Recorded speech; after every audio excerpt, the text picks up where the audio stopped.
You are not your body, the shape you see in the mirror, the hands you move, the face you recognize. These are only vessels, temporary forms that carry you through the world. Every atom in you was forged in ancient stars, scattered across the cosmos before coming together to form you.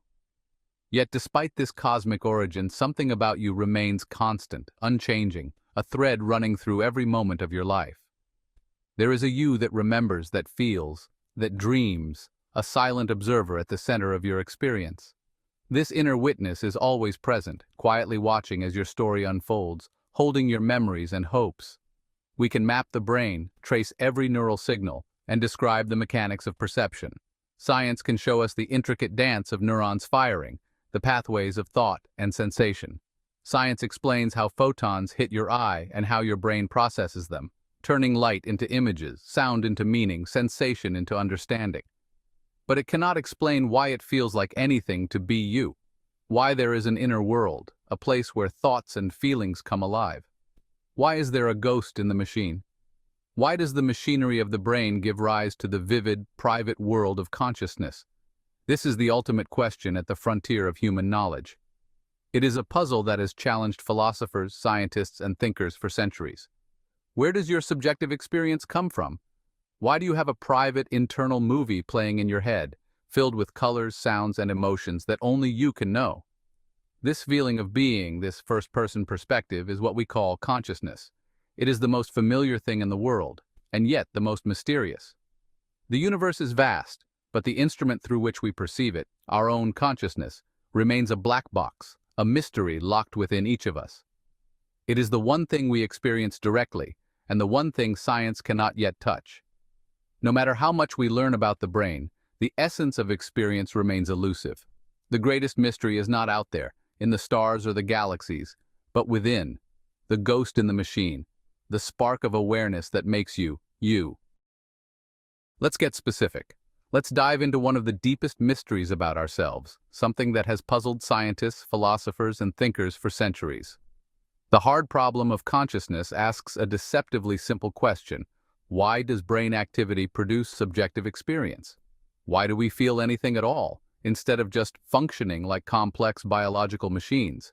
We can explain how the brain processes information, stores memories, and distinguishes sleep from wakefulness.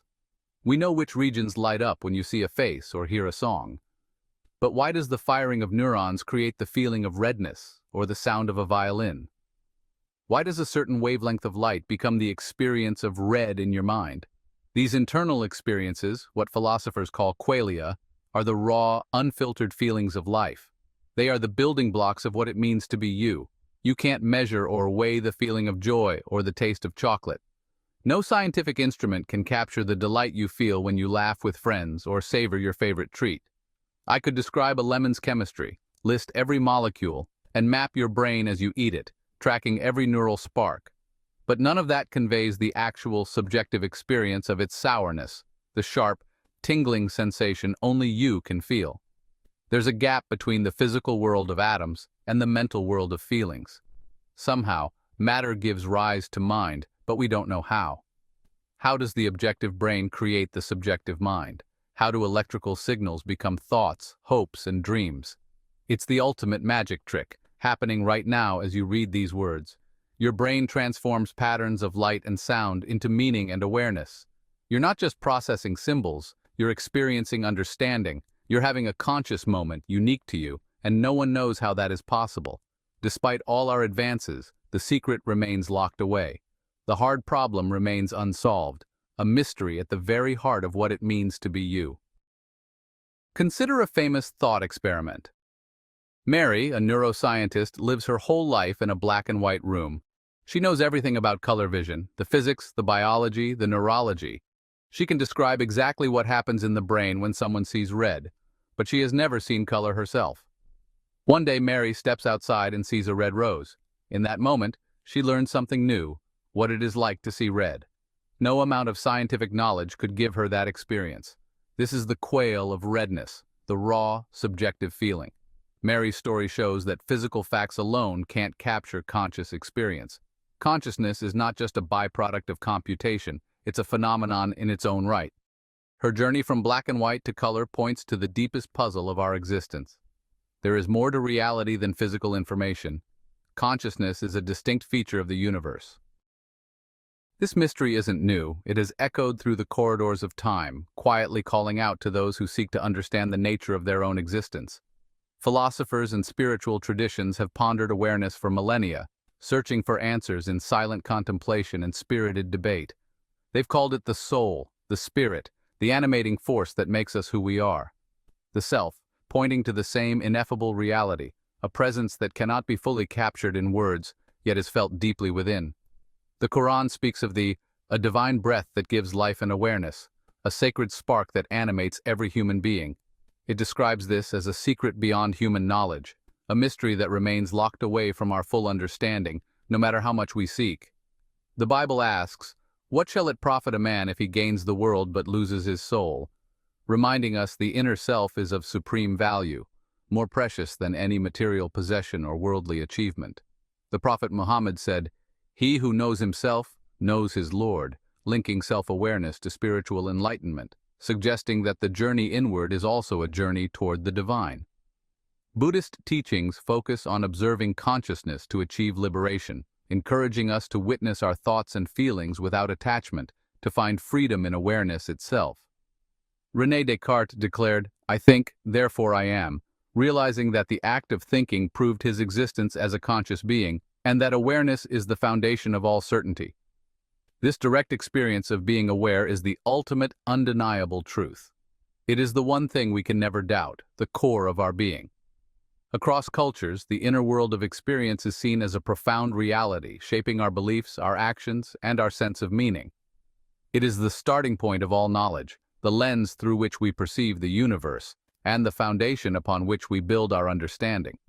The mystery of consciousness connects us to the fabric of existence, inviting us to explore not only the world around us, but the infinite depths within ourselves. What if we've been looking in the wrong place? Science assumes consciousness emerges from the brain's complexity, but we've never observed consciousness arising from non-conscious matter, only in association with brains. What if the brain is not a creator, but a receiver or filter of consciousness? Like a TV set, the brain might tune into a universal field of awareness. This idea, though radical, has serious supporters. It could explain consciousness's non-physical, subjective nature. If consciousness is fundamental, perhaps we are all expressions of a single, universal awareness. Try this. Close your eyes and notice your own awareness. Don't focus on thoughts, just the fact that you are aware. This silent space is the mystery itself. You are observing the screen, not just the movie. Turning inward connects you to the question at the heart of existence.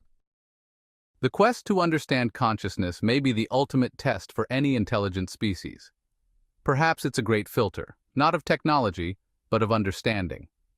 The mind we use to study the universe is the one thing science cannot fully penetrate. To understand consciousness, you must use consciousness. You can't step outside it. Science excels at studying objects, but consciousness is the subject. How can the subject study itself without distortion? Maybe a complete, objective explanation is impossible, not for lack of tools, but because the question itself is flawed. It's like asking, what is north of the North Pole? The answer may require a new kind of science, integrating first-person experience with third-person data. We may need a revolution in our understanding of reality itself. Consciousness might be as fundamental as the physical world, or even more so. In the end, we return to the miracle at the heart of our lives, awareness. Right now, you are experiencing these words, these thoughts, this moment. Without consciousness, there would be no beauty, love, or wonder. Your consciousness is the universe's way of knowing itself. We may never solve the hard problem, but perhaps the goal is not to explain it away. Maybe the goal is to appreciate it. The mystery of consciousness is a reality to be lived, not just solved. Every sunrise, every song, every connection is a gift of awareness. It is the canvas of your life, the most precious thing you possess. To be aware is to be given the universe. Cherish your awareness. It is the silent, ever-present light within. In the vast darkness of the cosmos, you are a point of light, and that is the greatest wonder of all.